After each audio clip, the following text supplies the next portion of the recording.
Happy ending present theatres లో run అవుతుంది. Actors by Yash puri, Apoorva Rao, Ajay Ghosh, director by Kaushik Bhimidi. ఇక మూవీ బేసిక్ స్టోరీ లైన్ ఏంటంటే, school చదువుకునే టైంలో హర్ష్ ఫ్రెండ్ చెప్పడంతో శృంగారభరితమైన సినిమా చూడటానికి థియేటర్ కి వెళ్తాడు. అదే మూవీ చూడటానికి రాధేశ్వర్ స్వామీజీ అనే వ్యక్తి కూడా థియేటర్స్ కి వస్తాడు. అనుకోని పరిస్థితిలో హర్ష్ వల్ల స్వామీజీని అందరూ థియేటర్ లో గుర్తుపట్టేస్తారు. ఇక ఆ స్వామీజీ పరువు పోతుంది. కోపంతో హర్షిని స్వామీజీ శపిస్తాడు.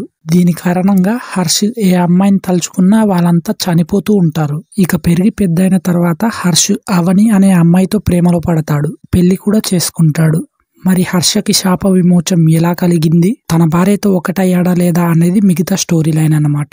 ఓవరాల్ మూవీ నాకు ఎలా అనిపించిందంటే, హ్యాపీ ఎండింగ్ మూవీ గురించి ఒక్క మాటలో చెప్పాలంటే, చిన్నప్పుడు హీరోకి శాపం, నిగ్రహం కోల్పోయి ఏ అమ్మాయిని ఊహించుకున్నా వాళ్ళు చనిపోవడం, చివరికి ఈ శాపం నుంచి ఎలా బయటపడ్డాడు అనేది మూవీ క్లైమాక్స్. వినటానికి స్టోరీ లైన్ కాస్త డిఫరెంట్ గా ఉంది కదా, కానీ సినిమా మాత్రం ఓకేలే అన్న విధంగా ఉంటుంది. హీరోకి ఉన్న శాపాన్ని బట్టి అలా కామెడీగానో లేక ఎంటర్టైనింగ్ గానో మూవీని తీయొచ్చు. కానీ అలా కాకుండా సీరియస్ టోన్ లో సినిమా మొత్తం వెళ్తూ ఉంటుంది.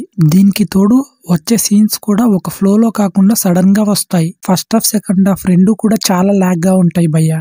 ఈ సినిమాని 2.5 గంటల సేపు ఎందుకు తీసారో అర్థం కాదు. అలానే స్టార్టింగ్ నుంచి ఎండింగ్ వరకు కూడా ఎక్కడ ఏ సీన్ కూడా బెటర్ గా ఉన్నట్లు నాకు అనిపించలేదు. ఇక హీరోగా చేసిన యష్ పూరి 2-3 సినిమాల్లో అతనికి అనుభవం ఉంది. కానీ ఈ సినిమాలో మాత్రం తన బెటర్ పర్ఫార్మెన్స్ ఇవ్వలేకపోయాడు.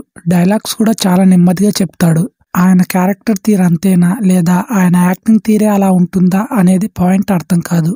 ఇక హీరోయిన్ గా చేసిన అపూర్వారావు కూడా ఓకేలే అన్నట్టు అనిపిస్తుంది. అంత బాగా యాక్టింగ్ చేయలేకపోయింది. ఇక సీనియర్ యాక్టర్స్ అజయ్ ఘోష్, ఝాన్సీ వాళ్ళు ఉన్నప్పటికీ అంత బాగా యూస్ చేయలేకపోయాడు డైరెక్టర్. ఇక టెక్నికల్ విషయానికి వస్తే సినిమాటోగ్రఫీ బాగుంది భయ్యా. ప్రొడక్షన్ వాల్యూస్ కూడా మూవీకి తగ్గట్టే ఉన్నాయి. ఇక పాటలు పెద్దగా గుర్తుండవు. వచ్చే బ్యాక్గ్రౌండ్ మ్యూజిక్ కూడా ఓకేలే అన్నట్టు అనిపిస్తుంది. ఇక ఈ మూవీ గురించి ఒక మాటలో చెప్పాలంటే, స్టోరీ విషయంలో డైరెక్టర్ గారు ఇంకాస్త శ్రద్ధ తీసుకుంటుంటే బాగుండేది.